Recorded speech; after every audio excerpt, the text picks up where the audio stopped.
Minnesota Vikings as road favorites in the playoffs. January 14, 2001. They're 1 point favorite at the Giants, 41-0 loss. January 21st, 2018, 3 point favorites at the Eagles, 38-7 loss. And then, of course, the 2.5 point favorites this week, 27-9 loss. So, All right. Welcome back to Borderline Sports Podcast, episode 6. We had a rough showing this week from our two playoff teams.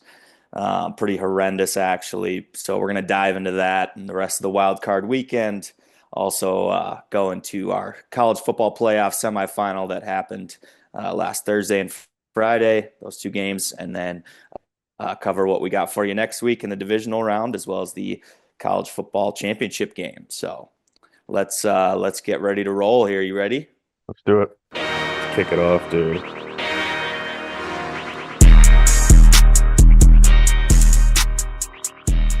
All right. So starting off, we are gonna go through our winners and losers from last week. I'll start it off with my winner.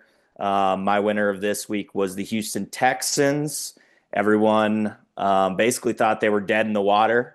I should actually go back on my take as well. I had a freezing cold take that said the LA Chargers would win this game, and that is the opposite of what happened. Their defense, the Houston Texans defense, looked really good in this game, picking off Herbert 4 times, and Joe Mixon looked healthy. He's back rolling 108 yards and a touchdown. CJ Stroud, obviously, with those 4 picks, he didn't have to do that much, but he also looked solid. And yeah, they get to go play the Chiefs. Stroud now 2-0 in wild card games. Um, he might just be clutch. We don't know yet, but that's my winner. And then my losers.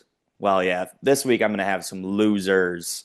I'm going to go with three losing quarterbacks from the wild card round. Sam Darnold is perhaps the largest loser in terms of how he played and also the millions of dollars that he lost in the last 2 weeks. Hundreds of millions, perhaps not. But Sam Darnold, Justin Herbert, and Jordan Love, they all played pretty terribly and combined for 8 INTs and 2 touchdowns combined between all of them. Justin Herbert, I does not have a win currently in the playoffs. Has not showed up really in the playoffs. I guess they had a big lead over the Jags a couple years back, but they ended up blowing that lead. And Jordan Love, 3 picks on Sunday. So we're going to get into that as well. But who do you have for your winner and loser for this week? I'll just say real quick, one of those is not like the others. I think Jordan Love played not great, but he played definitely better than Darnold and Herbert. Um, he's throwing to fucking, you know, dudes that shouldn't be even in the NFL right now. So I think I'm gonna give him a little slack there. It wasn't a great game, but I'm just gonna say one of those is not like the others. Um, I had for my winner Ohio State. They came out and really, you know, it was the strip sack changed the game, but at the same time, it seems like they're just head and shoulders above everyone else in the college football right now. So they're coming up playing Notre Dame in the finals. Um, and I just don't think Notre Dame has what it takes to compete with them. So congrats on their national championship. I hope I jinxed them. I did take Notre Dame to win before the playoff started. So just trying to get a little jinx out there, but congrats to them on winning. Um, Loser, I thought was the Steelers. They just really, you know, don't look great. They don't look like they have any direction. They got a lot of questions at quarterback. Saw something about George Pickens might want out. So, like they're just stuck in mediocrity, They make the playoffs every year or go 500 and never have anything to show for it. So, um, I think they're just kind of in a tough spot in terms of, what's the next step for that team? How do they get better? So I think they're my loser. So Fair enough. And yeah, just to tag along on top of that, I did see George Pickens' interview after that playoff loss. I think he was talking about, what What does the offense look to progress next year? Are you like, what do you have look forward to? Whatever he said or whatever the question was, basically his answer was no. There's nothing. There's nothing to look forward to. I feel like George Pickens just has insane responses to everything. So, does he want out? I don't know. He just kind of says whatever he thinks on his mind at the time. Even Tyreek Hill, he had a similar response after their loss in Week 18, and I don't know. You have to wait to see. I mean, those two players are a bit of divas, so you have to wait to see what comes out about that. But yeah, I agree with you on the Steelers being just stuck in piss. So Yeah. It it's just grim over there, dude. Like, I mean, their defense is always good, always competent, but it gets to that point of the playoffs where, when they're out there for 40 minutes a game, you got to tackle Derrick Henry 26 times. Like, it's tough, to ask that much out of a defense. So, um, yeah, I feel like the defense just carries them all the way every year. They get exhausted, and Russ didn't look. I mean, he didn't look terrible, but that offense did not look great. I guess the stats I should say for Russ weren't the worst thing you've ever seen, but it was not anything to write home about. that Ravens defense isn't like spectacular by any means. George Pickens touchdown, like, I mean, that was just ugly, ugly defense. It really could have been 28-7, if they get a stop there. So, end of the day, whatever. On to the next. Yeah. You want to go through some clips of the week here? Yeah. Yeah, let's go through our clips of the week. This is a segment we brought to you a couple weeks ago. We're bringing it back here. So, you want to start off with mine? Yes, gonna pulled up here. All right. Yeah. So for my clip of the week, this is the infamous Stafford flick. I mean, this is total BS to me. To even for that to be allowed in a game. Why doesn't every quarterback do this while they're getting sacked? If you're not going to even call an intentional grounding here, I actually think it's. I think it's a. I mean, you can see his hand flick, so you could call it a fumble. You could call it a intentional grounding, but this is what the Vikings needed to get back into the game, and instead of calling it a fumble or an intentional grounding, they give the ball right back to the Rams. No call on either. Vikings had returned this for a touchdown. If it were to be called a fumble, I thought it was a horrible call. What'd you see here? So right here, you can see Puka is right here. I mean, I would have liked to see it called intentional grounding. I get that they're trying to say he's in the area. Um, just because I mean he is right there at the start, so with that flick you could argue. I don't think it's a fumble, but I would have thought it would have been an intentional grounding because, From it from that first angle, it looks more like a fumble. I think from the other angle, you see his arm extend a little more, but it is like just it, it's tough. it's feeble at the same, like, you know what I mean? Like Yeah, I don't it's think I wish at the very least that should be intentional grounding in my yeah, opinion. right. How are you gonna reference that's a fumble, when the makes a throwing motion, that's their determination. So that he is trying to throw it clearly, but to me it's not like an actual effort to get it to somebody. So Yeah, I thought for sure that they were going to not call it a fumble on the field, but I guess what happened was when they didn't throw the flag for intentional grounding, when they overturned it to a fumble or to a pass, they can't go back and throw it. So that's really the what explanation I saw for it. So right. Well, there's another call in the game that I'll get into later that also infuriated me about this, but at the same day, Vikes didn't show up. So, um, but yeah, let's check out your clip. all right, so my clip was this play by Josh Jacobs. So I think there was a strong case to be made that he was the better running back in this game, and he might be the best running back in the league in terms of sheer ability to, take extend plays, put the team on his back. I mean, they showed a stat of Saquon that average running back gets hit 1 yard past the line of scrimmage, and he's getting 2 yards before getting hit.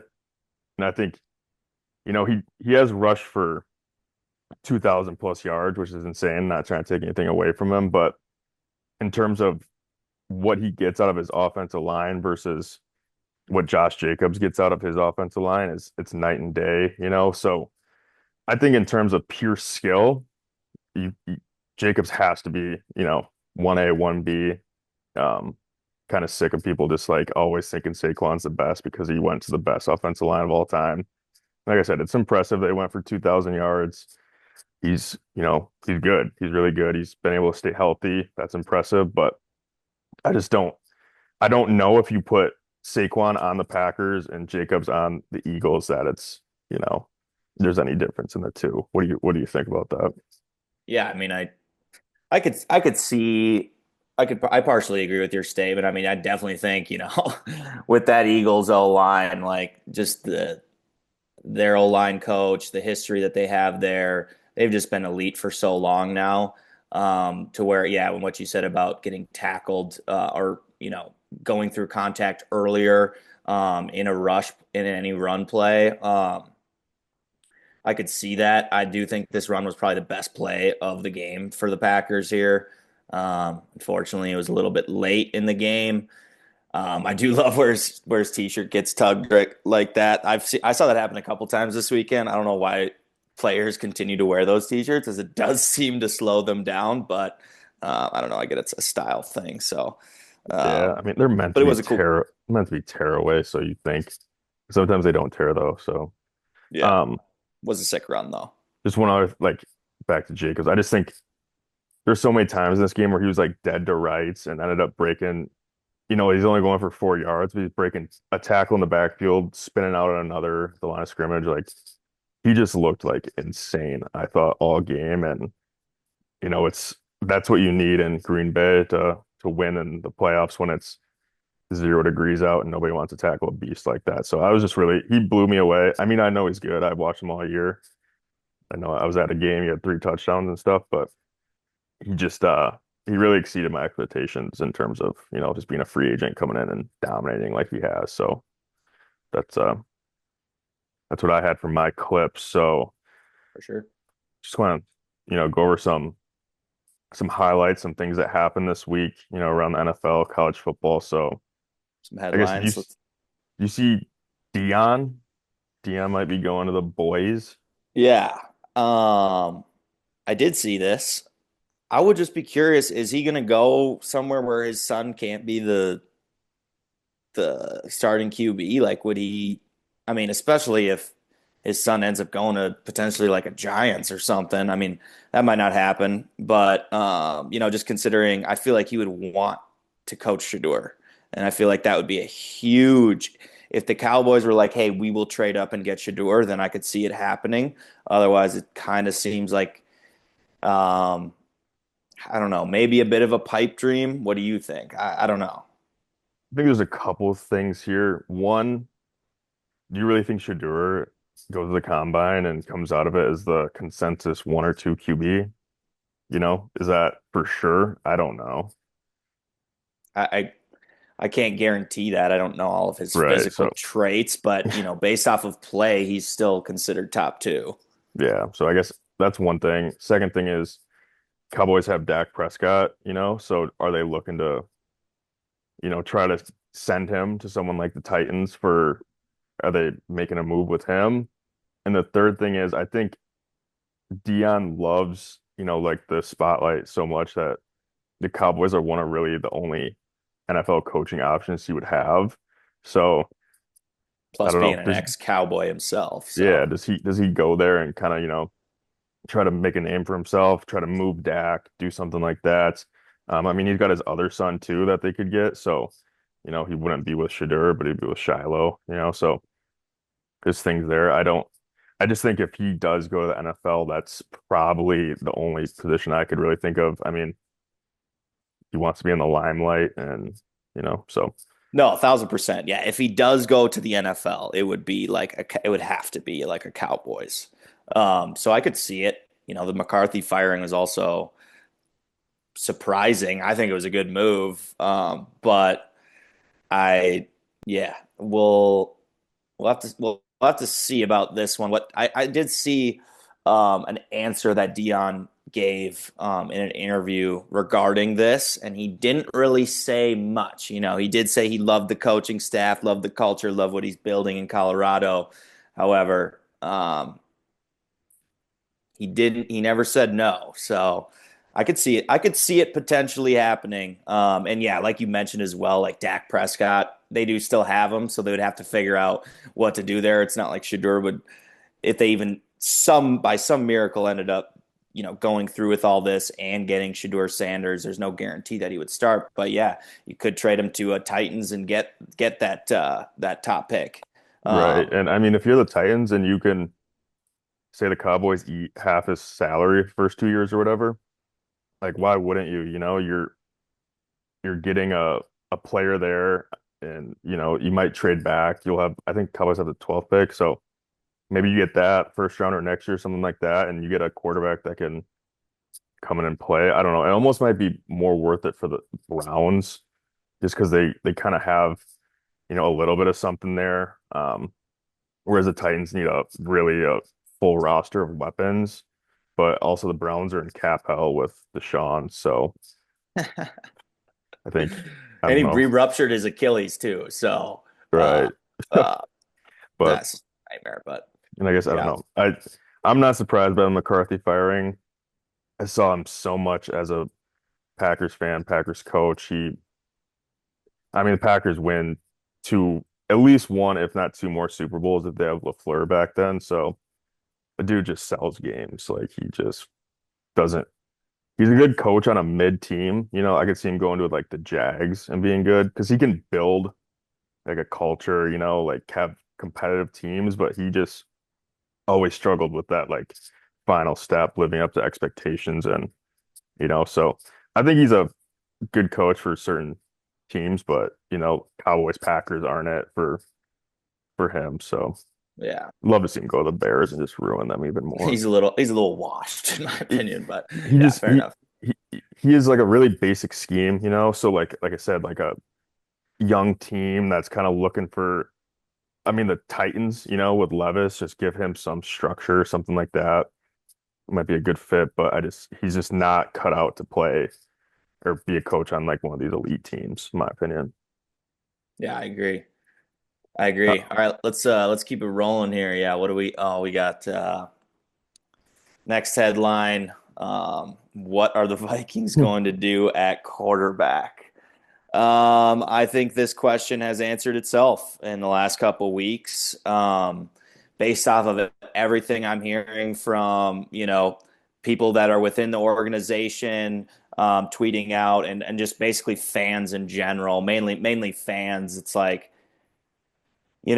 just Darnold didn't show up in the biggest clutch time moments in the last 2 weeks. He really just crumbled under the pressure. Maybe was seeing ghosts again, and we have a lot of free agency. We have a lot of players going into free agency this year that we need to pay, specifically on the defensive end.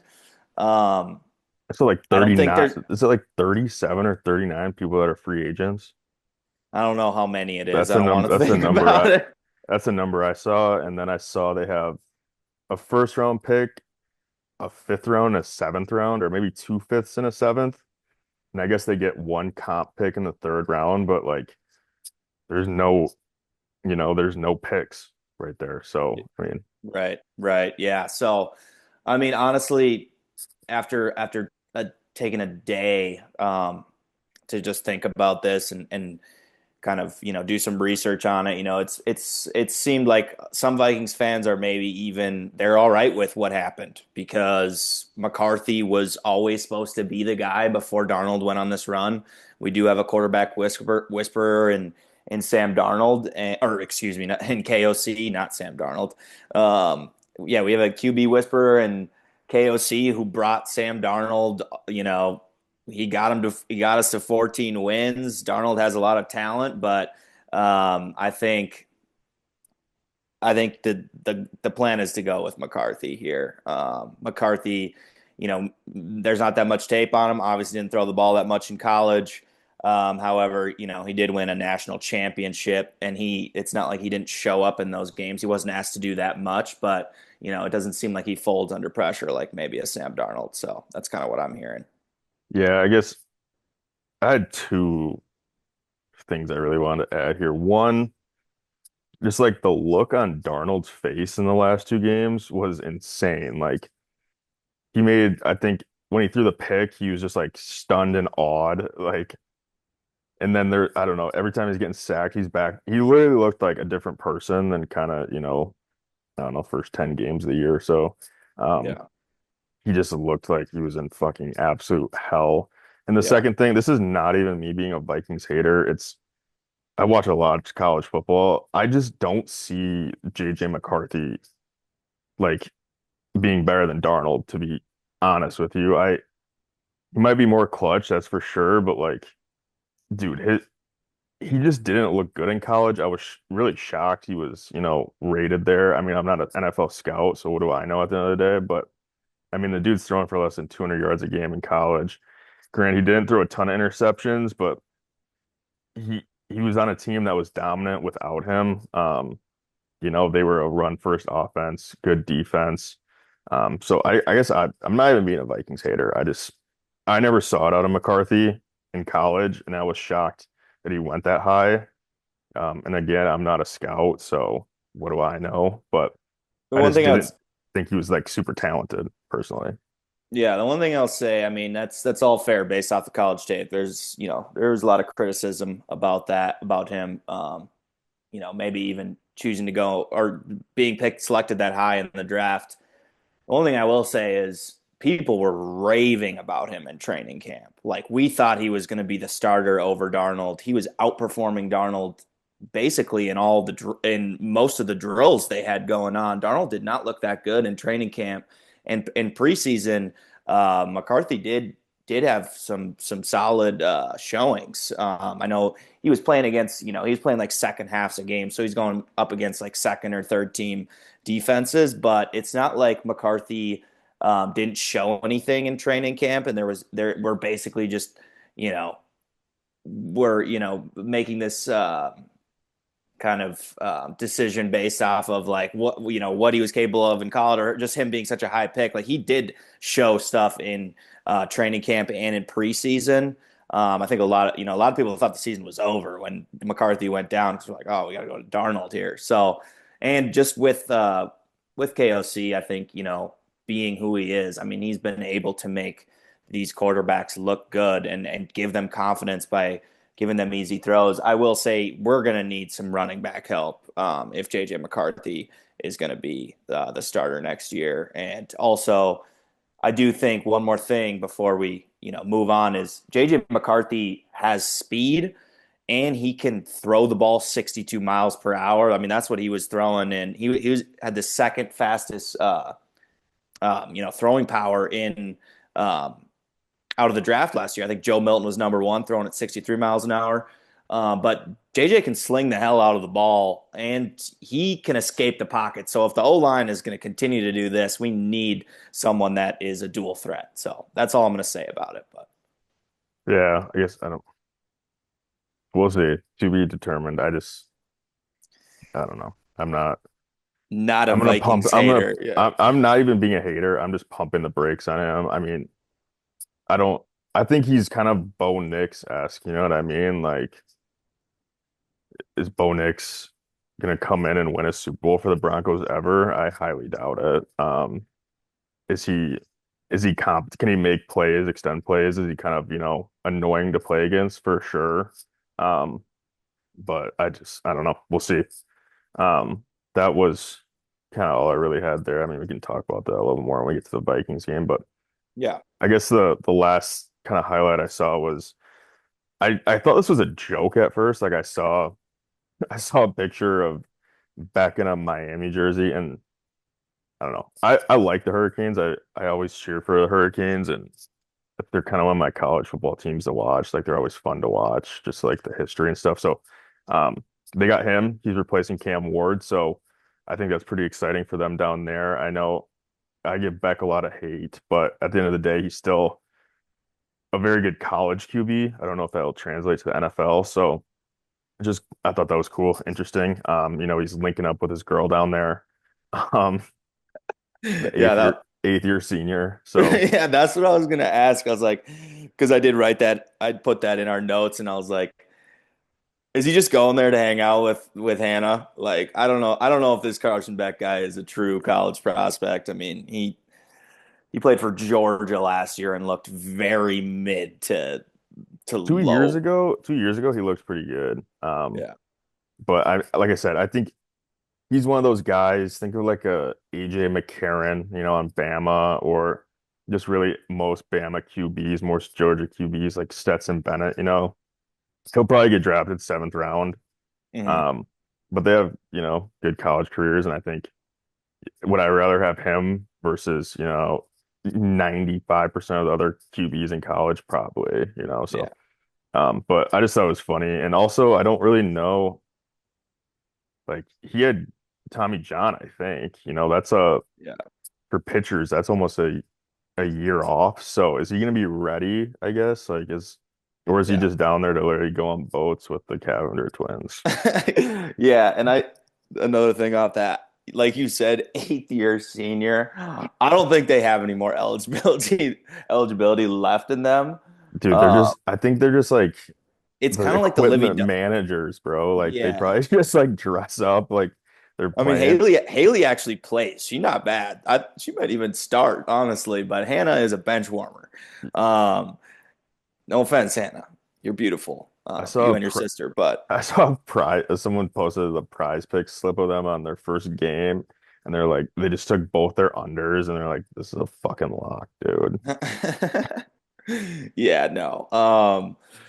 It's an interesting transfer. I mean, I guess if you enter the transfer portal, do you go there? Is he already probably there? Maybe he's just finishing out the second half of his year there, so he can literally be there. Because you're not going to continue to go to Georgia for the rest of the year. I would assume, like, you're just going to get hate at that point, And probably. honestly, with him, I mean, he's probably Like you said, he's he's recovering. So yeah. I mean, he's probably down there, and I'm sure he's there already. I think I saw yeah, something about Cristobal. Their coach was talking to him, and he was the one that was talking about, yeah, I'm not sure when he's going to be able to play and all that. So I mean, at this point, college, these athletes aren't even getting it. I don't blame them. I wouldn't go to school for a degree at that point. So right. I'm sure he either A, got out of his classes early, or B, just said, whatever, I'll just take him at Miami. So, Hmm. Yeah, um, for sure. But no, it is an interesting. Quite surprising actually, but I damn, feel like Haley Cavender is actually leads the team in points, rebounds, and assists. dude, like I'm saying, she's a baller, bro. I don't even see the other one. She won them 2 years ago. She hit a couple game-winning free throws, I know, to win them a game in March Madness. Couldn't tell you what round, but I do remember that, Yeah, I think she actually does put up buckets. they went to the Elite Eight. Yeah. Makes Um, sense that she wants to play. I think, her sister being there is probably just more of a her sister is getting good for her. 32 minutes a game though. Hannah. Yeah, she's getting She must 32 be minutes. Haley's getting 33. I mean, they're both playing. yeah. All I know is she was a bench warmer like 2 years ago. So apologize for the hate. And I I didn't mean, mean to call you a bench warmer anymore, but it is get a interesting. load. Hannah Cavender 3-point percentage 29, Haley 24. Like, ladies, let's get closer to the basket. Yeah, they're tiny too. Well, not tiny, but compared to some other Also, women's dude, isn't it NCAA. crazy? They were there. They go to TCU and now they're back. And like what is that, dude? Like getting paid more to go to TCU? Like what is like I I saw that. Well, that Haley Van Lith, I think is her name. yeah. She transferred to TCU, and then Haley transferred out. I think they play the same position. I want to say like Yeah, they're both point point guard, guard. point Yeah. guard. Um, and I wonder if that had a factor. Maybe they got beef. Who knows? I mean, Both all three of them are kind of NIL girls. Definitely the Cavender twins. Yeah, he's been listed Haley's like a good is good. baller. Yeah, She she's is good, actually. but she's actually making NIL money too. I'm quite positive. Yeah, I'm But sure the TCU boosters had to decide who they wanted to pay, and they're like, we want the actual player. yeah, no doubt, which they made a good choice. But all right, should we move on to wild card weekend here? Yeah. All right, yeah. So let's kick it off here. First game we're gonna go over is my biggest fear, nightmare, everything combined, everything coming to validation after last week, everything I've been dreading we since we just got too high on ourselves. But yeah, let's get into it. Game. Oh, okay. Yeah. Vikings 9, Rams 27. Um, I'll let you go first. What did you see in this game?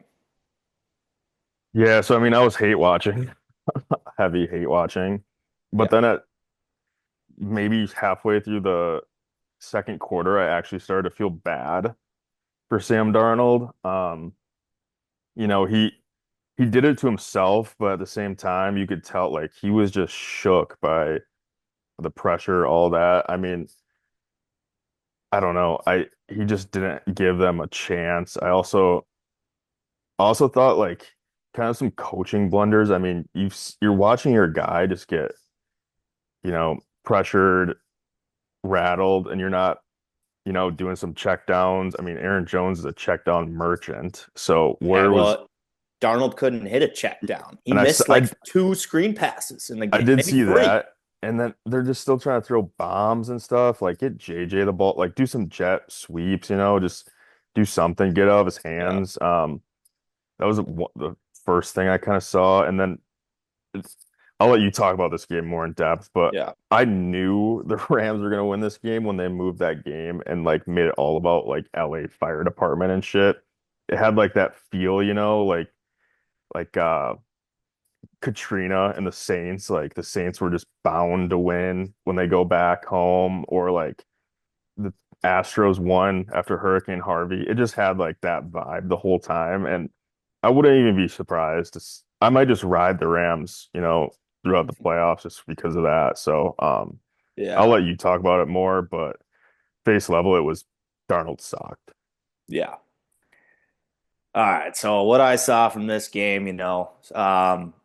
like I mentioned last game or last episode, I had no confidence going into this game. But then you wait. That you look on Twitter, you're starting to get a little hype. You're getting a little more interested. I still was like, I would like to go to bed at 6 p.m. and pretend like this game never existed.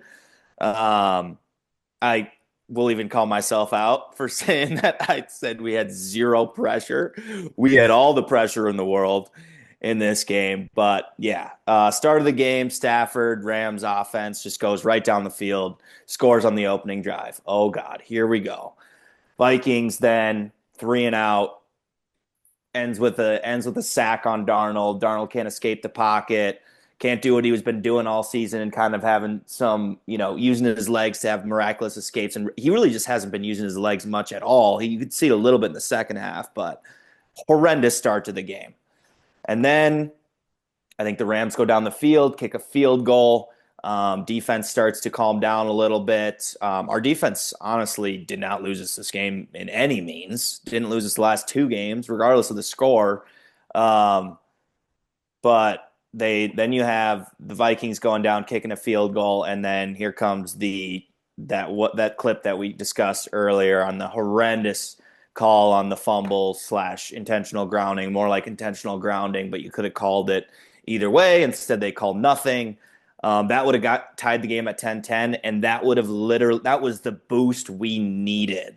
If Mhm. we could somehow get a big play right there, that was the boost we needed to just let everyone settle down, start the game over fresh, 0-0 feeling, and just not able to do it. Um, Instead, everything goes wrong, man. Everything just went wrong. Offensive line for us looked like a piece of Swiss cheese. Darnold is obviously rattled.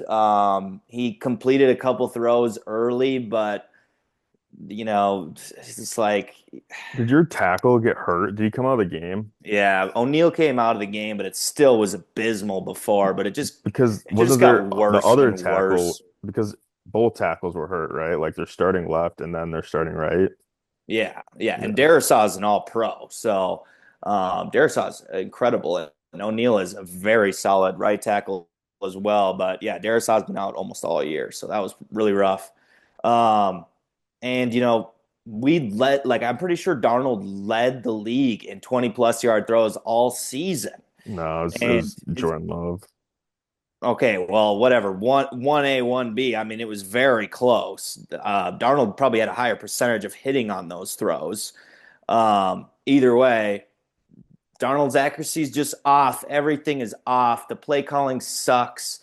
The biggest meltdown in clutch performances I maybe have ever seen from the Vikings. I don't think Kirk never did this to us this bad. Um, and it all blew up. It blew up in our face. You called it. I'll give it to you. You said potentially one of the worst 14-3 teams of all time, and it's the exact same thing from 2022, except for we had to play a better Rams team instead of the Giants like we did before, and we got killed. We got absolutely killed. And yeah, to your credit as well, or like to exactly what you just said, the LA Fire thing, like we kind of almost were going in there like we were the enemy. And I know that we had just as many fans there, so I feel horrible for all the fans. I mean, thank God they showed up, and shout out to them for all showing up. But this was just a this was just horrible to watch, man. And that uh, Darnold fumble on what was actually a delay of game, but of course they didn't throw the flag.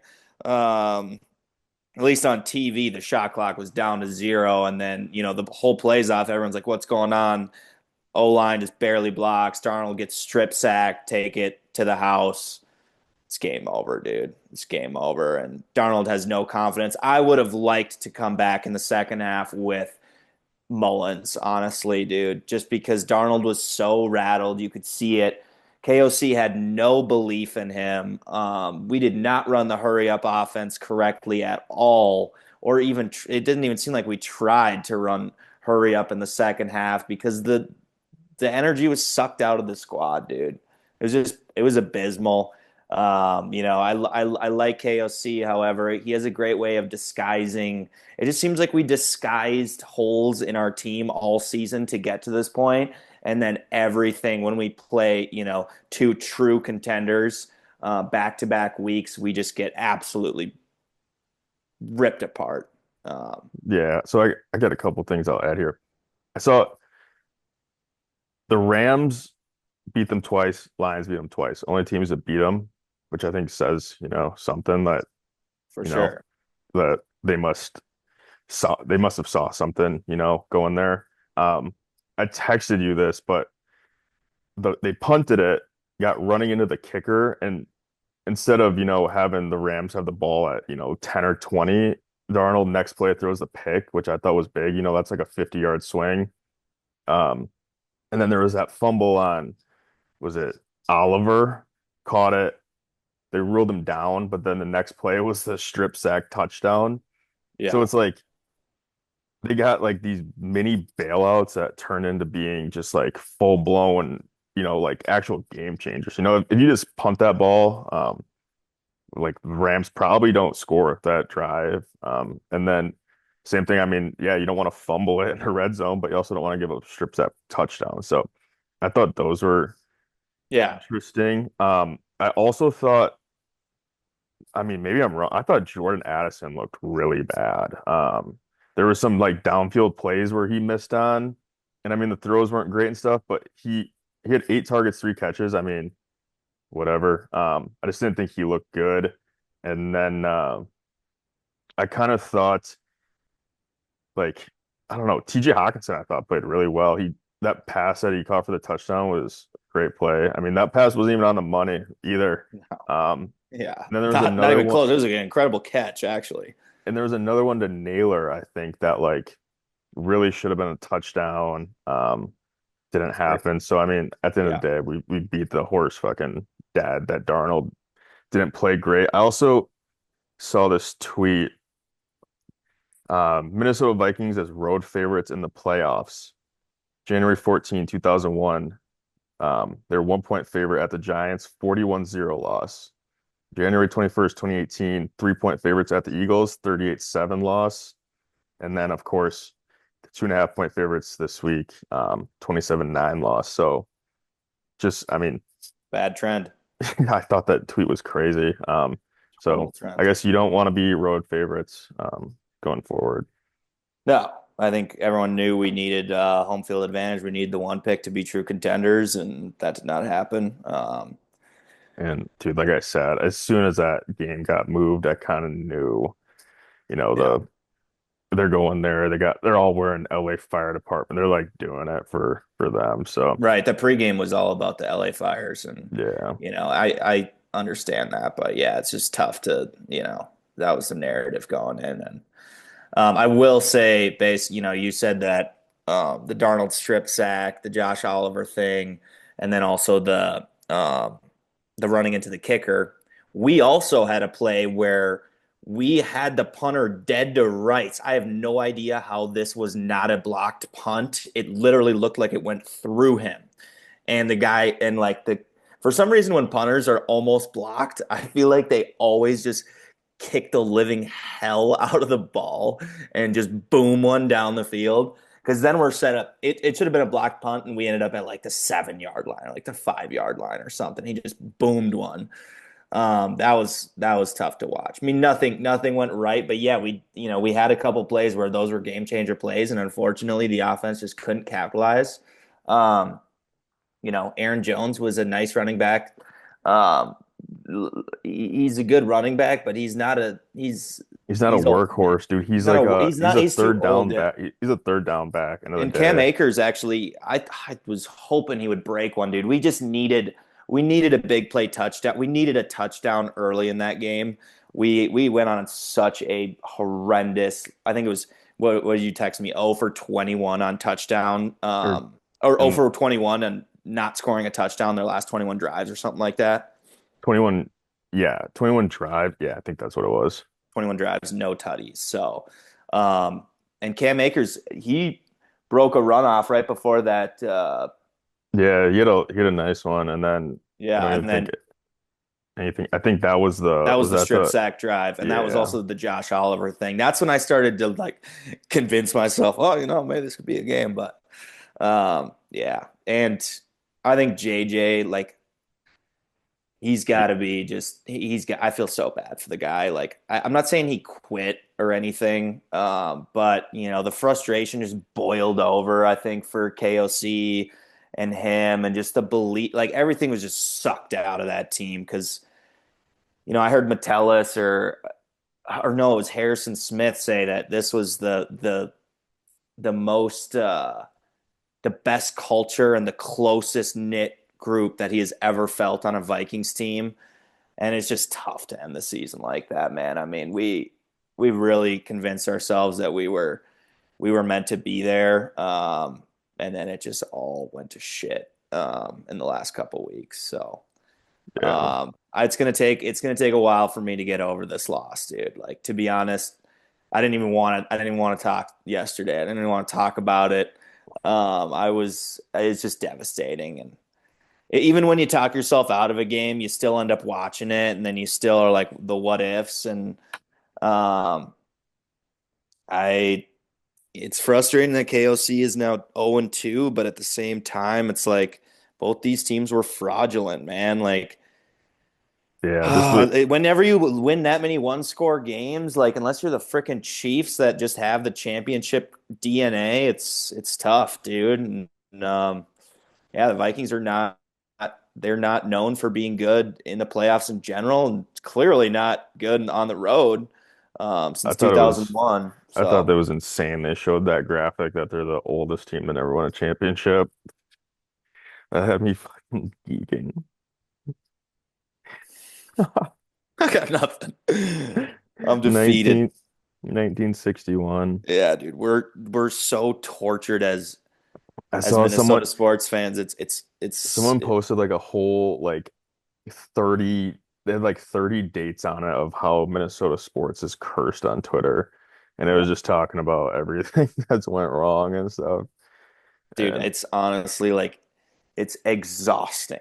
It is exhausting. I can never I just can never trust myself to buy into this team again until we win a playoff game, honestly. I will not buy into this team. I mean, I say that now. If McCarthy looks good in preseason and next year, I'll probably be thinking a little different if that's what happens. But the thing I is mean, like, it's just like, dude, it's torture for the fan base. It's honestly wears on your mental health after a while. well, at the same time, it's like, are they going to be probably be better than the Lions next year? No. So they're going to best case get the five, go on the road again, play the four, and it's like playing on the road in the playoffs is tough. So you're It, at it, disadvantage just to start, and it is. that's I would rather be a sneaky good team than a team with way over the head expectations, though. So I would have rather have snuck into the playoffs and maybe played a close game. But yeah, we that was the worst matchup for us, dude. Was the Rams right after playing the Lions and just getting destroyed because and I the mean Rams offense cooked us the first game.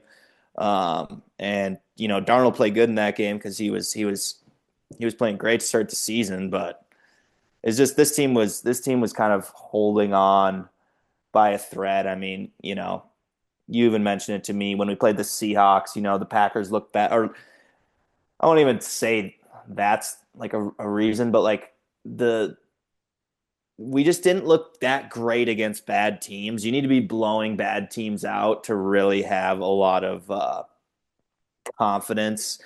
Um, but when you're playing every game so close, like it seems like KOC has these last 4 years, like you can tell, or these last 3 years, I should say, you can tell something's missing, dude. Like well, it's it's like that, holes are but being covered up I that mean are you're winning by three against the Seahawks. You're that strip sack away. You know what I mean? Like from things being different.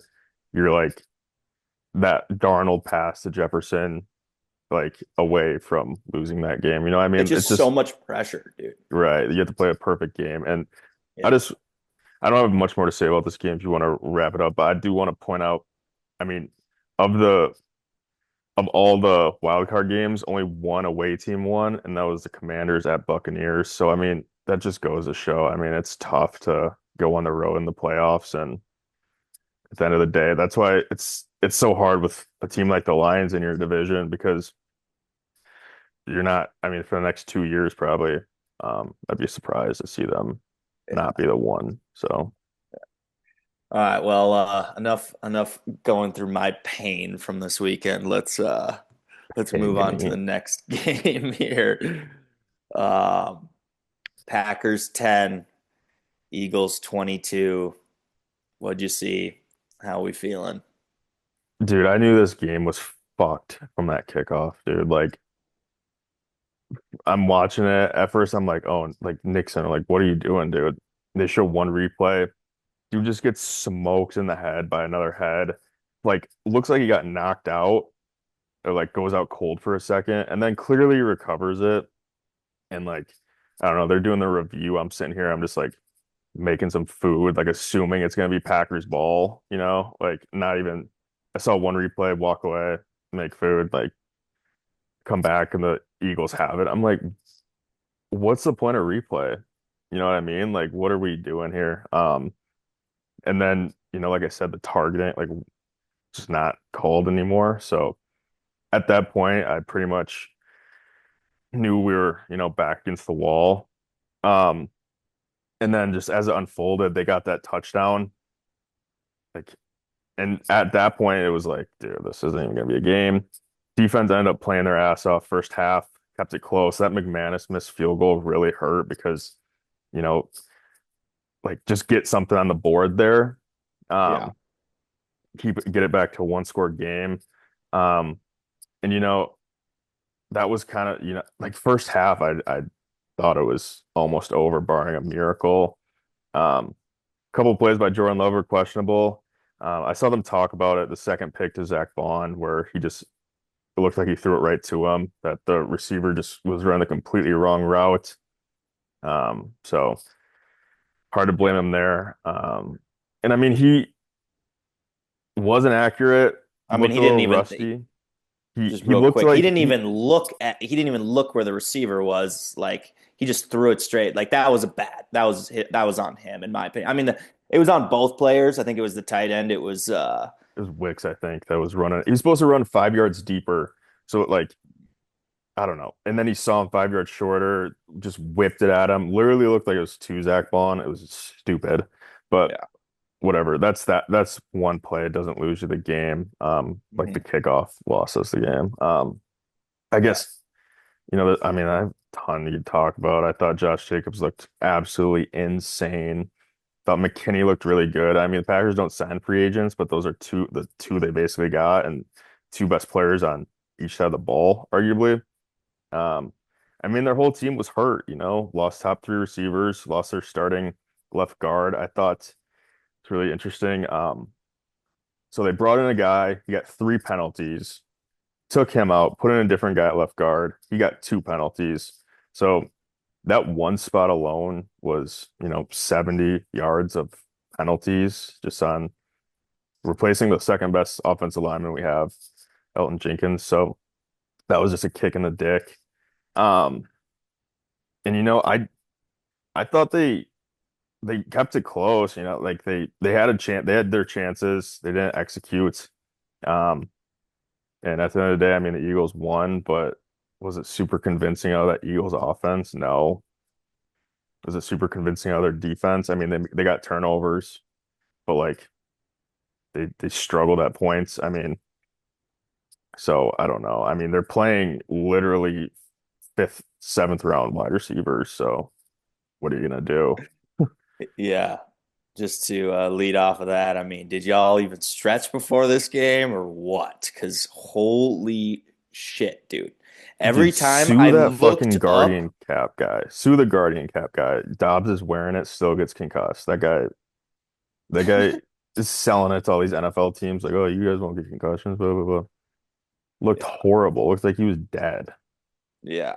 They brought the I mean, cart out.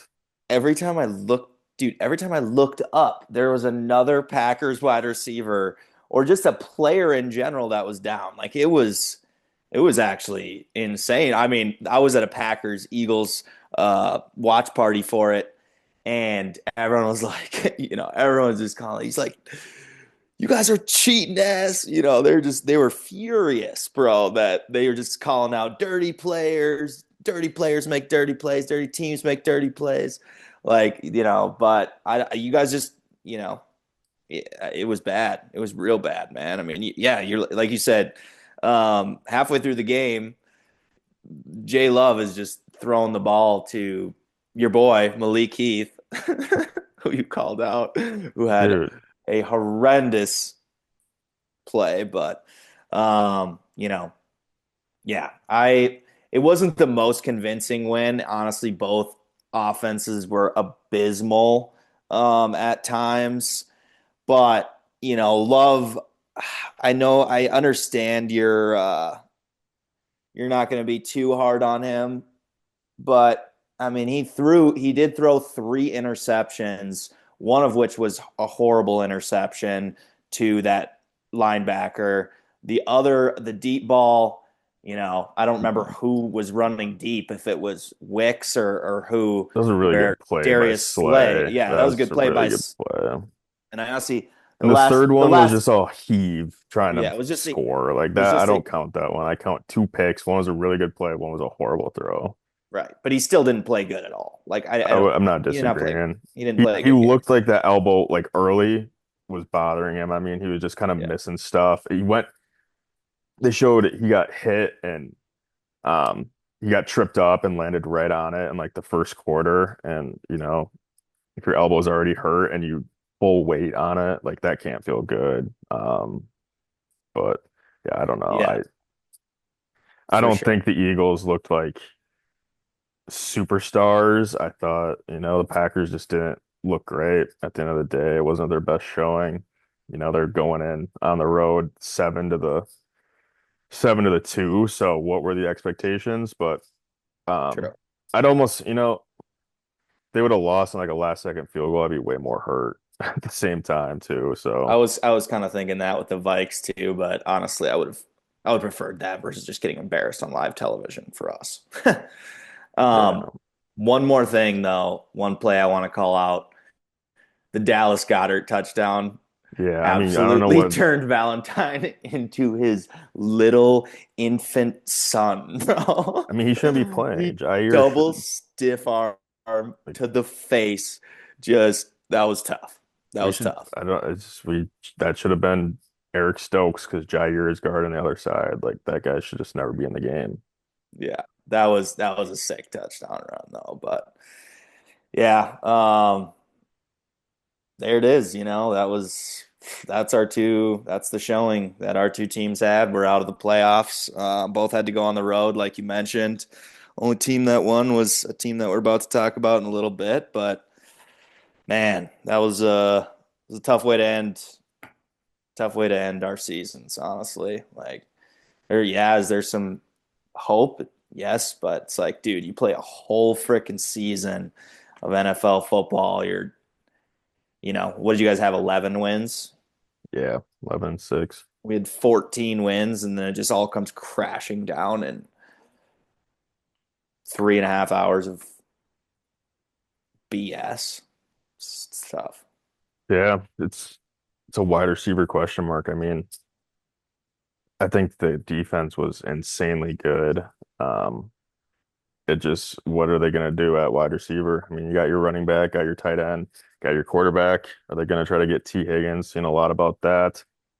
Um, and they really just need a cornerback, a wide receiver or two, maybe some pass rush. So I think there's optimism. So this Yeah, comes down to if we had to go into Philly and then play the Eagles after you guys, I mean, at least we would have maybe had some momentum. We probably still would have gotten absolutely crushed, dude. That, I mean, that D line, they were bearing down. There's just no way we would have gone into Philly and win that game. I would have been terrified. So, you guys lost to the better team, in my opinion. But now with this whole, you're right, with the whole LA fire department thing, like Rams could go win. Rams could go win it now. They could be that.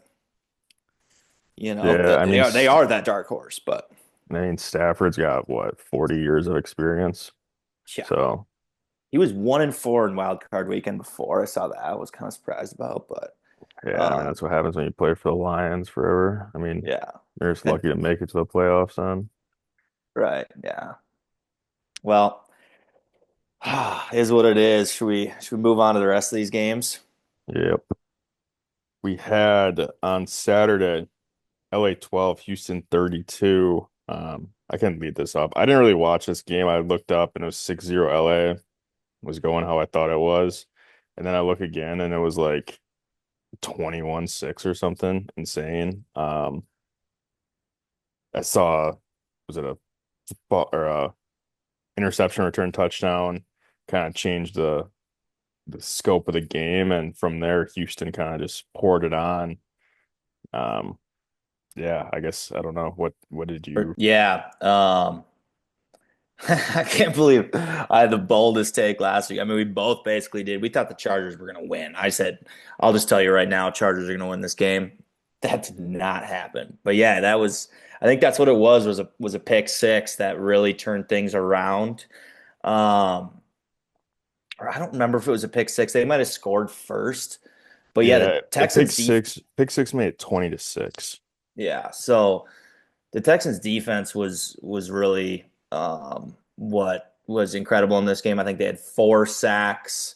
Um, Herbert, he threw the ball to McConkey a lot.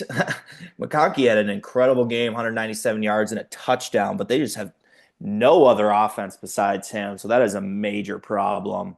Will Disley, he fumbled one right through his hands that I think was returned for a touchdown, or at least it was a big pick later in the game. I think that was And where they got the no. I saw they blocked that kick or whatever, and then they ran that back for two. Yeah, the Cameron Dicker just Yeah, whatever. shooting the ball down in the air. He just didn't know the rule, honestly. Like it's just tough. But yeah, that was the first that might have been the first ever 2-point conversion on a kick in NFL history, I want to say, in the playoffs. In the playoffs, that is. I think I saw that. Um, but yeah, I mean, I think this is more on the Chargers than like I guess the Houston's defense was incredible, but the Chargers just and Herbert just looked bad, dude. Herbert he threw 4 picks in this game, dude. You can't do that.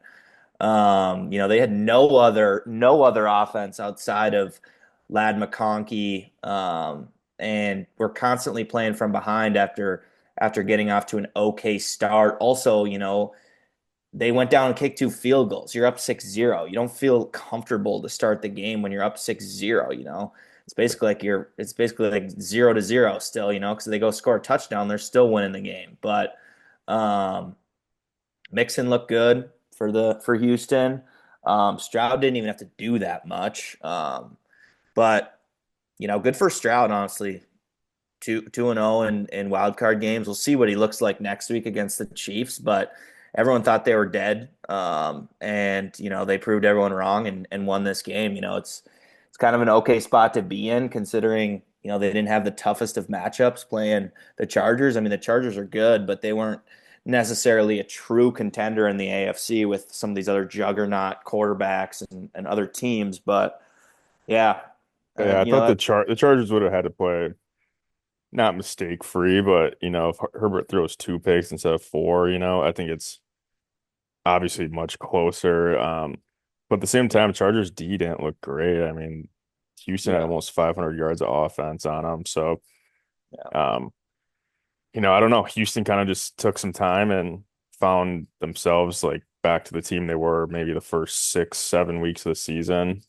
Mhm. Um, and good for them. Like you said, they did what they had to do, and now they go on the road to a Chiefs team that's pretty solid. But For sure. um, got anything else in this game, or that's kind of No, that's basically it. Let's move on. all right. Steelers 14, Baltimore 28. I mean, saw this one coming. Ravens are a good football team, great football team. Had no answer for Derrick Henry. They really just fed him the ball, and then I mean Lamar, just kept plays alive, kept doing stuff to extend plays, find people. And we talked like I said if the Steelers wanted to win this game, it was going to be on TJ Watt. He was going to have to have an insane game. He didn't do anything. He didn't have a tackle. So, um, Yeah, yeah, he hasn't really been good for the last like 6 weeks of the season, honestly. Like hasn't been a game changer like he was. I think he got hurt, and He did get he did that's get hurt, been so like maybe that's been a nagging injury, but um he really didn't look good in the last fourth of the season. I think he was back by then, I want to say. Either way, he didn't show up in this game, but yeah, Steelers defense, they carried him all season, and then um, Russ is he's okay, but he needs a Legion of Boom defense to carry him anywhere. We've all seen that before, and now he's old. So, but yeah, dude. I mean, the Ravens are a scary team for sure. I mean, it's tough that they are going to have to go on the road for the playoffs, but um, this might be, is this the year Lamar finally cracks through and beats all the haters and wins, or maybe not wins a Super Bowl, but makes it to a Super Bowl. This team is good, man. And with Derrick Henry, just that fourth quarter, ground and pound where he can just, he can just basically take a game over and finish him off in the fourth because he's just such a beast. But um, yeah, I mean, this is a total ass whooping. yeah, not much Eh, else to say there. I mean, the Saturday games were They weren't that good. no. That leads us to the early game Sunday, also not very good. I mean, Denver 7, Buffalo 31. All that happened in this was Denver scoring their opening drive and didn't do anything after that. And Josh Allen looked amazing. Yeah. Right. Yeah, there's not that much to say about this game. I mean, I think Denver, they definitely capped out on their potential. They at least made the playoffs with a rookie Bo Nix. That's something to be happy about. But Josh Allen just did Josh Allen things and was himothy and just threw the ball to random people and made massive plays. What is that running back's name that caught that sliding touchdown from Josh Allen? Do you know? Ty Johnson. Ty Johnson, yeah. That was an incredible catch. I am was a little surprised they didn't overturn that, but I think his elbow was down or something. He had enough possession to where when his shin hits out of bounds or his foot hits out of bounds, they don't count it. So Yeah, he was like sliding over it. I don't know, it was close, but yeah, I mean, this is what I expect. Like it's Bo Nix is exactly 13 to 22. You know what I mean? Like that I- that's not going to win you games against elite teams ever. yeah, Um, got to have more comfort throwing the football. I mean, they didn't they had 40 plays on offense. Like it's just not winning strategy. But I guess that's what happens when you don't get any first downs. Um, right. Yeah, it and seemed like they also were doing like run, pass pass, 3 and out. punt. Yeah. Yeah, that was happening a lot. So Yeah. um, And I mean, Curtis Samuel looked really good. So nice to see Buffalo has another option there. I mean, Shakir and Keon Coleman, are playmakers. Keon didn't do much, but they're starting to show that they can actually do stuff with the ball, which is good, and it's not just Josh Allen. So we'll see. yeah, I James Cook really looked good too, really thought the Bills kind of came out, and it's a Broncos team that they should have destroyed, and they did. So it's what you like to see. for sure. Yeah. Last game was Washington 23, Tampa Bay 20. I didn't watch all this game. I watched towards the end, but um, you know, I saw there was a lot of questionable things the Buccaneers were doing. Just kind of looked out of sorts, almost like the lights were a little too bright for them. And it's really inexcusable in my opinion to lose this game at home to a rookie QB. So good season for the Buccaneers making the playoffs, winning the division, but it's all for naught when you host a game and you get beat. So I guess what do you think about this one? Yeah, definitely impressed with Jaden Daniels' poise. They went for it twice in the red zone. Early on in the game, I want to say. In the first one, they turned the ball over on downs. Jaden Daniels was trying to hit Zach Ertz, and Ertz couldn't. Or Ertz was. It almost looked like a holding call, but they didn't call it. So, and then they run a very. Or then the next drive when they had the ball, whenever their first touchdown was, they ran the same play with Scary Terry back to back, and they hit him on a fourth down for a touchdown. And I was impressed with Daniels in this game. Honestly, Baker didn't play a bad game at all. I mean, he only threw the ball 18 times, but they essentially, I hate to say it, this game was completely in their grasp until that Baker Mayfield snap fumble. Or it wasn't, I don't even know if it was necessarily the snap or he was like getting ready to hand it Handoff. off, but he just Yeah. drops the ball. And that was when the Commanders, just really took control right there and never let the Bucks back into it. So I mean it was a very close game here, but yeah, tough loss for the Bucks. And we'll get into this next, but I'm curious what you think about the Commanders going into Detroit in the next round here. Yeah. I mean, you just start it there. Yeah, let's move into our divisional round preview for next week after these wild card games that were wild. But yeah, what's the should we start it there? Yeah, let's start with Washington, Detroit. I'm I think Detroit is gonna absolutely blow them out. The story's cool with Jay and Daniels and whatnot, but I mean the Buccaneers aren't a great team, not a bad team. They like you said, they kind of shot themselves in the foot, multiple chances, capped off with a doink field goal to lose. So I think Detroit at home, well rested, getting Montgomery back. I think this is going to be pretty high scoring. Um, but I think, the Lions probably win this game by 10 plus, in my opinion. I think the line is set at 9 right now. For sure. I saw a clip, and it's Drewski dressed up in a football uniform chasing someone in an office, and it's like a 50-year-old Bobby Wagner trying to chase down Jahmyr Gibbs. Yeah, I mean, I don't think I would love to see the Lions lose a close game here. I don't think it's going to happen. Jaden Daniels playoff run is probably going to come to an end here, but good for them for winning one playoff game. Yeah, I don't think this game is going to be particularly close unless the Lions defense is just horrendous in this game. It would And take the like a offense, Jared Goff, like another 5 turnover game. right, which is not out of the question, but I think that, Detroit wins this game probably pretty handily. And um, yeah, I don't think, what's the line in this game? Detroit 9.5. 9.5. Jesus.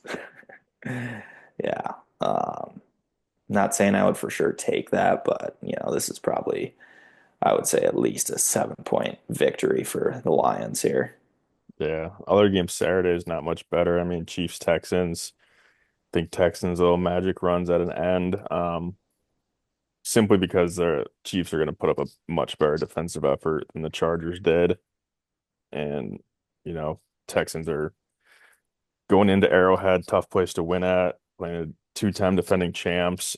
I don't like 8.5 by KC at all because, they're one score merchants, but um, KC is going to win this game straight up. And um, yeah, just going to be, they got the two big spread games on Saturday. So we'll hopefully get some good football, but I'm not holding my breath. Yeah. No, I think it's probably going to be a closer game than we think, just because that's kind of what the Chiefs do, have been doing all season, like you said. One score merchants, always coming out on the right side of those games. But um, They did just yeah, play and they did just beat the Texans by 8.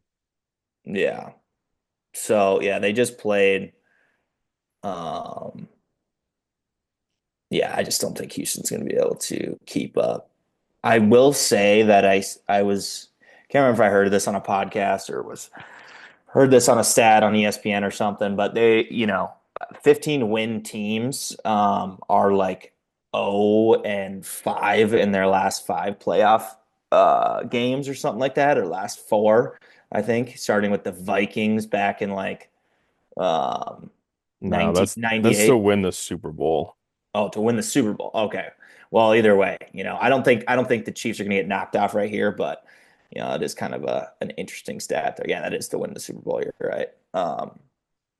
But yeah, let's move on from this. Not too much. This game kind of feels like it speaks for itself. It's going to take an absolute miracle for the Texans to pull this one off. Yeah, so Rams, Eagles by 6.5. Think, I don't know. Eagles should be able to handle them, but at the same time, the Rams like look completely different on defense than they have most of the year. And if they can get some production on offense in the cold, I think they're going to hang around for sure. And this goes back. I'm riding them with the LA Fire shit, dude. There's something to be said about it, like It's the NFL teams. script. Yeah, so I think, and part of me thinks it's going to be, a Rams Lions Stafford Goff trade hype matchup, for the NFC Championship. So That's what I think's gonna go down. And I just, dude, that Eagles team didn't impress me, and they hadn't impressed me the last. They were really unimpressive the first couple weeks of the season, looked really dominant in the middle part, and then towards the back end, kind of, had their struggles throwing the football. Um, lost the Commanders 36-33. So we'll just see how this one plays out. I'm really interested. I think 6 or 5.5, 6.5 for the Eagles is kind of egregious in my opinion. I think it's more like a three score game, 3 point game. Either way. But I'm taking the Rams, and I'm going to just expect them to be going to Detroit, Stafford at Goff. So Yeah, I could definitely see that happening. Yeah, I mean, my concern would be is, if Stafford goes out and plays a great game, like, are the Eagles going to be able to put up enough points on offense? I mean, if Stafford goes out and puts out a stinker, yeah, they could get blown out. But that Rams D line, they absolutely throttled the Vikings. And Jalen Hurts is already a little bit, their offense is already a little bit sketchy. They're going to need a big game from Saquon here. Um, I mean, Philly should be favored in this game, but yeah, I wouldn't be surprised. I would not be surprised one bit if the Rams come out and continue this miraculous run, um, and make it to the NFC Championship game and then potentially even the Super Bowl. Um, they are the dark horse I think in to this one too, the McVay versus Sirianni, I don't even think that's close in terms of head coaching talent, yeah. and I think the Rams are going to come with a really good game plan, and Eagles are more talented, so they're just gonna have to, use their talent to beat the game plan. But as it stands right now, I like the Rams here. Yeah. I I honestly can't disagree with you. I'm definitely pumped for this game though. But the next one upcoming, Baltimore at Buffalo. Yeah. That is the game of the frickin' that is the game of the weekend, game of the divisional round. So what are your expectations for that? I think Buffalo wins this game, and I'm not going to say it's not going to be close, but I think Buffalo at home, so much like I just trust Josh Allen more in this game than I do Lamar. Um, and I think should Buffalo score early, it's going to be a lot of pressure on, matching points and stuff. And I think just Buffalo just made to play at home. If this was at Baltimore, I could see the Ravens winning it, but um, I do like the Bills here. I just think they're at this point more complete, especially when you talk about defenses. I think they're going to carve up the Ravens. And it's gonna be a high scoring game in my opinion, but I think the Bills come out and win this by I'm gonna say 6 points. Yeah, I mean, that's I think 6 points is a lot to me. Baltimore is favored going into this, which is kind of a surprise. I mean, everyone just media just loves Baltimore. I guess that convinced Vegas too as well. But I think, yeah, I mean, it comes down to what does Lamar look like in this game? Because Derrick Henry, as long as they're not down, Derrick Henry can take over those fourth quarters. Like I said, people just get exhausted and he just keeps running. That's when they unleash him. Is late in the second half or you know middle of the second half. Um, this is a close game here. I think it's a toss up. Honestly, I mean, who do you think? Who would you rather play if as saying that all goes normal and the Chiefs are in the AFC Championship? Would you rather see the Ravens or would you rather see Buffalo? I'd rather see the Ravens personally. This could be Josh Allen's year, man. You're not wrong. Ravens are so weird, dude. I don't know if there's any way you can predict this game. This is such a confusing game to me. I don't know how you predict this one, honestly, but I'll be watching intently, that's for sure. I think Zay Uh, Flowers, if he doesn't play, is kind of a big loss too. Just losing a weapon, guy that can stretch the field. Um, they don't, I guess he's game time right now, so we'll see. But I think not having him is kind of a big loss for their offense. And it's going to come down to if the Bills can figure out Derrick Henry. I mean, he ran for 200 yards last time they played, so yeah. that's not great. But also, that was week 3 or so week 5 maybe. So completely different And games, completely different yeah, teams at this point in the season. it's going And to be cold in Buffalo too. That's for sure. yeah, so I'm giving the edge to Buffalo just at home, and you know they're looking to get over that hump, and we'll see.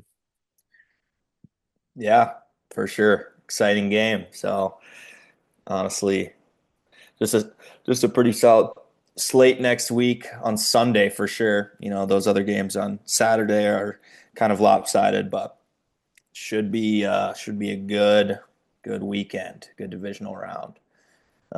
Should we move into some college football here? Yes, let's do it. All right. So yeah, we had the college football playoff semifinals go down last week. Notre Dame 27, Penn State 24. Um, Best game in my opinion of the college football playoffs so far. Started it off. Just some highlights here from things that I saw. Mitch Evans with a really awesome grab for 32 yards with the defender all over him, almost broke away for a touchdown early. Um, However, Riley Leonard did throw some interceptions in this game. I'm not really sure if he can be trusted next round. Um, and Penn State then kind of took over a little bit, honestly. Do you remember what the score was at halftime here? Was it 10 to 3? 10-3 Penn State. 10-3, and it kind of looked like Penn State was dominating in the first half a little bit towards the end there. But yeah, just a real back and forth game. I do want to call out the Jeremiah Love touchdown run because that was insane. I mean, he looked like Isaiah Stewart trying to chase down LeBron when they were playing each other. When Isaiah Stewart's just freaking rummaging through people and he's got a cut on his eye, he's just going crazy. But yeah, no, that was a legit run. And I think he breaks 3 tackles and then extends just last ditch effort for the touchdown. Both running backs looked really good in this game. Or excuse me, um, Jeremiah Love, and then also Singleton as well. Um, and then yeah, just at the end of the game there, um, you know, obviously we have to talk about it, but what the hell? I mean, Penn State just gave it away. Drew Aller just gave it away with that pick at the end. That's the one thing he couldn't do, and he just threw it to a receiver that wasn't even open. It wasn't even a good route. Threw it across his body, across the middle. Gets picked off. Notre Dame's able to get a couple yards and kick a field goal. Yeah, what are your kind of thoughts on this?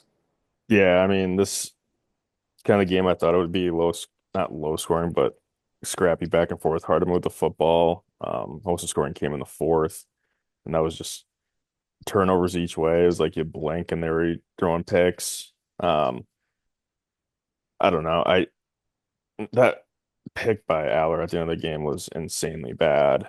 And if he doesn't throw that pick, I mean, anything like they're not going to lose in regulation if he doesn't throw that pick. They said to go, I think it was like 18, 20 yards to get in field goal range. And um, this was definitely the one of the better games. But I think it how close it was and how bad Penn State played really doesn't bode well for Notre Dame next week going to play Ohio State, just a well-oiled Right, machine for the most part.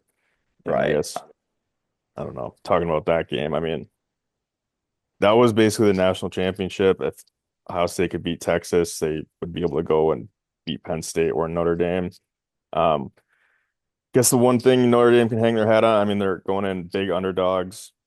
Um, I think a lot of people want to see them beat Ohio State. So they're going in 8-point dogs. hopefully they can come out, put up a fight and not have this be a blowout. But I think Texas was, the best chance to stop Ohio State just with their amount of, NFL caliber players, and Right. they couldn't do it. So Yeah. Yeah. I don't know. Quinn Ewers is not him, dude. Um, I definitely don't start Arch Manning in this game. I mean, obviously they weren't going to come out and do that. Um, I think if Arch Manning had been the starter all season, maybe it could have been a closer game here. Quinn Ewers is just not a real NFL talent to me. He'll probably get drafted, but how good is he going to be? Well, did he declare for the draft already? I think so. Yeah, I mean he's going to be a later pick, I think. But yeah, they just didn't look good. OSU starts fast, dominated early. Um, I did see this stat that OSU is outscoring opponents 42-0 in the first quarter of college football playoff games. That's that's gonna be tough for Notre Dame. That's tough for anyone next week. And yeah, I think with the Natty Championship game, just considering Riley Leonard and the fact that he's not a great passer, turned the ball over multiple times in that Penn State game.